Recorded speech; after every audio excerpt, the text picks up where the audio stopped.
ہم صرف ان سیاسی پارٹیوں سے پوچھنا چاہتے ہیں، جب ہم پر وقت آیا، فیض آباد کا دھرنا ہمیں ابھی نہیں بھولا،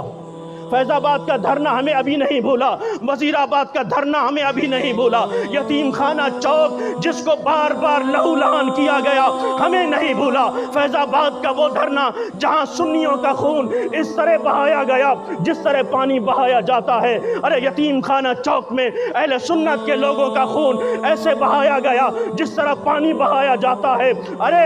آج میں ان سے سوال کرنا چاہتا ہوں جو کہتے ہیں کہ ہمارے ساتھ اتحاد کر لو، آؤ ہمارے ساتھ شامل ہو جاؤ، میں صرف اتنا پوچھنا چاہتا ہوں، بتاؤ کسی پلیٹ فارم پر اگر تم نے ہمارے لیے آواز بلند کی ہو تو ہم تمہارے ساتھ چلنے کو تیار ہیں، کسی پلیٹ فارم پر تم نے کہا ہو کہ سنیوں کے ساتھ زیادتی ہو رہی ہے، اہل سنت کے ساتھ زیادتی ہو رہی ہے، ہم تمہارے ساتھ کھڑے ہیں، نہیں میرے ساتھیوں، ہم پر فورتھ شیڈول لگتے رہے، ہمیں ہتھکڑیاں لگتی رہی، ہمارے لوگ جیلوں میں بند ہوتے رہے، ہمارے لوگ شہید ہوتے رہے، کوئی ایک پارٹی بتا دے، کوئی ایک سیاسی پارٹی والا بتا دے کہ ہم نے بیان جاری کیا ہو کہ یہ ظلم و ستم ہو رہا ہے، نہیں کسی نے کوئی ایک بیان تک جاری نہیں کیا۔ یہ تو ہماری بات ہے، ہماری خیر ہے، ہماری جانیں بھی حضور صلی اللہ تعالی علیہ وسلم کے لیے قربان ہے۔